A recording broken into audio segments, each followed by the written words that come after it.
Well, Stephen Carroll and Doug Herbert were both listening in to that with me. Stephen, it's interesting. Not a lot that he said there that we didn't already know from this morning. We had these series of reports over the past couple of days outlining what we expect to be the British position when they present this text to the European Union. Just as Boris Johnson was starting to speak there, we did have a statement from the European Commission saying that when they get the text, implying they don't have it yet, that they will examine it objectively and in light of their well-known criteria.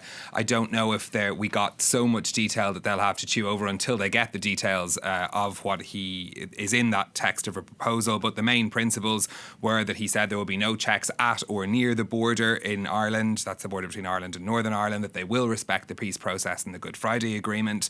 That there will be this issue of what he called renewable democratic consent by the Northern Irish Executive. So a role for the Stormont Assembly in deciding Northern Ireland's future, because it will, it appears anyway from the little detail we have in the speech, line up with this reports we've had to say that there's going to be two kinds of borders under the plan. One would be a customs border at or apparently not near the physical border, where customs checks would have to be carried out as goods travel from Ireland into Northern Ireland or vice versa, and then that there would be a regulatory alignment border between Northern Ireland and the rest of the United Kingdom as well, where there would be regulatory checks as Northern Ireland would remain within the EU's rules over things like farming issues, this famous SPS, animal health zone, one of the most important all-island businesses.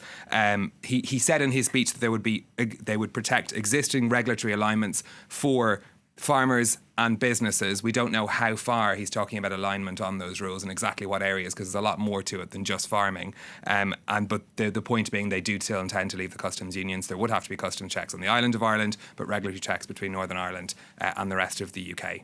And this is where a lot of people, without even seeing already the details of this deal, are already crying foul. They already are saying that this is a non-starter. And why? Because of what Stephen was just explaining.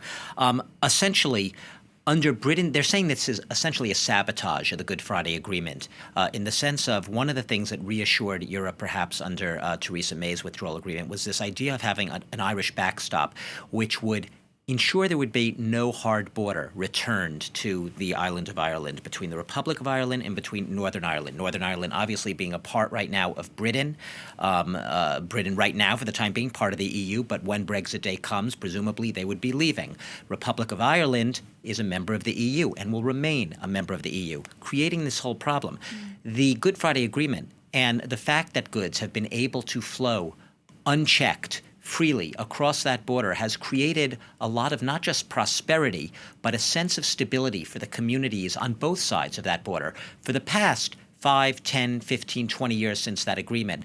And anything that is seen as hindering or returning to the way things were before that Good Friday Agreement is seen as potentially not just destabilizing, but really touching off a lot of conflict in these communities. This is what's interesting. The reason some are saying that this, Boris Johnson's plan, could amount to a breach of Britain's own domestic laws is that in 2018, under Britain's own withdrawal act, basically there was a detailed clause that banned, and this is really was in quotes, border arrangements between the Republic of Ireland and Northern Ireland that would feature what's called physical infrastructure. Now, physical infrastructure is fancy language for checks and border controls that did not exist before exit day, before Brexit Day. Essentially, cutting through all the fine print of this plan, which we have not read yet in its details, what seems to be the case and has not been denied by Boris Johnson or anyone right now in the Conservative Party that does presumably know those plans. They do not deny that there would continue to be some checks or border controls, but they don't believe that they would be of a nature to cause the type of instability along that border that I was talking about. They said that there would be enough, so to speak, exemptions, or at least, as what Stephen was talking about, continued regulatory alignment, as they call it, between Northern Ireland and the EU for a 4-year period until 2025 to essentially prevent any sort of hard border being reestablished. Critics are going to look at it. Skeptics are going to look at it. A lot of people on the European mainland are going to be looking at it, but especially people in the Republic of Ireland themselves, including the Prime Minister, the Deputy Prime Minister. They're already extremely skeptical that this plan is workable as it has been presented by the reports and in its broad outlines. They see a hard border or contours of a hard border being reestablished. And for them, that is an absolute non-starter. Right. Well, that was going to be my next question is what has Ireland had to say so far, given what we know so far? Well, the Deputy Prime Minister and Foreign Minister Simon Coveney spoke about this a little bit earlier, and he said that it was, according to the reports anyway, likely not good news. They said they will assess the detailed proposal when they get it, and it goes to the EU first. It doesn't go straight to the governments of other countries. It has to go through Task Force 50, the negotiation team within the EU.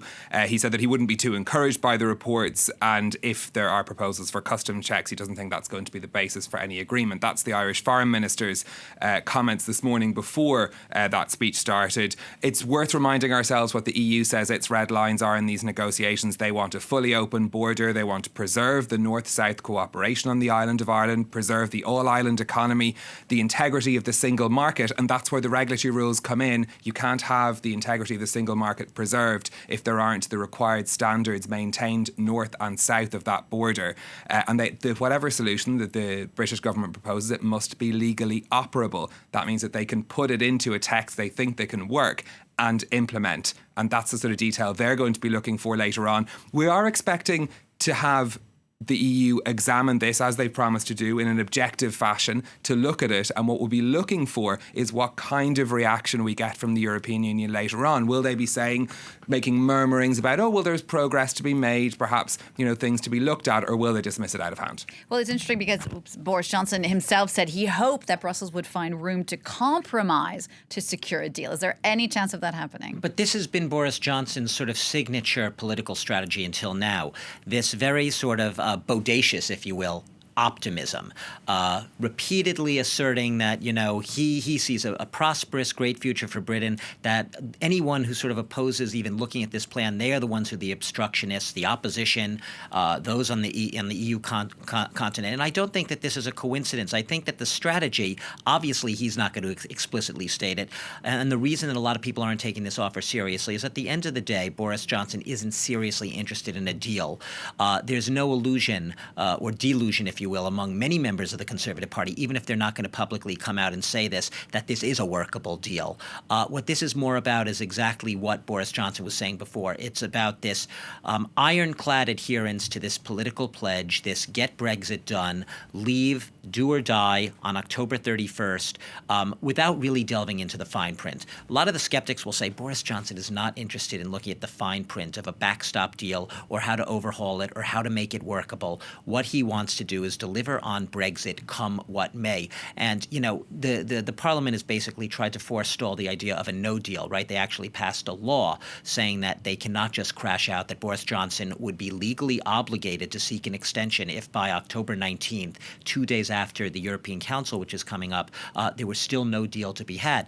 We're already seeing defiance there on Boris Johnson's part, hinting that there are already reports that he might actually suspend Parliament again, prorogue Parliament perhaps next week again. Can he do that? Perhaps. And at the same time, signals emerging that he is perhaps determined to defy the will of Parliament on this issue. That is, not obey that legal obligation under the parliamentary law to seek an extension of Brexit. He at one point had said he'd rather be dead in a ditch than go back to Brussels and say we need more time. So his overarching political message, just to reiterate, is get out of the European Union on October 31st, and this is why that is at the end of the day what he is determined to do. And a lot of people on the European continent say it's not a serious offer. He's not really engaged in the real negotiations or the details of the negotiations, or whether or not what the actual outcome will be. What he is more preoccupied with right now is getting out and then finding ways to shift the blame to those for failure to reach a deal, which he still said a few minutes ago he's determined to have. He wants to have a deal, but let there be no illusions. If there is no deal, he is ready and prepared to do a no deal. And he got applause from a lot of people. Are we ready for that? And a lot of people in that conference hall clapped. So that is really the political strategy, the political maneuvering right now, posturing, if you will. And it's a message that a lot of the Conservatives and the vast majority, if not almost all of the Brexit voters right now will endorse. It's also worth remembering the timetable that's involved here. To renegotiate an international treaty, which is what the withdrawal agreement was, getting it done the first time around took a long time, and the time is very, very short. That European Council meeting, October 17th, October 18th, even if this was a workable solution that the European Union could find a way to compromise around, it would involve a greater with rewriting of the withdrawal agreement than there is perhaps physically time to do between now and the end of October, because it would have to be drafted, agreed, make sure that it is legally operable, this guarantee the European Commission has insisted on. Anything beyond a surgical change to the withdrawal agreement could take an enormous amount of time, even if there was political agreement around it. So the fact that this plan seems to be a more than a simple change. The one that had been floated around previously is whether or not, for example, the UK would ask for the backstop instead of keeping the entire United Kingdom in the customs union, that instead it would keep just Northern Ireland, something that the European Union had originally proposed but Theresa May had disagreed with. That change, if you listen to people who are knocking around EU corridors for a long time, they say that could potentially be done in time. Anything more major than that, there's a very big question mark over whether it's even possible to change it in time. Francois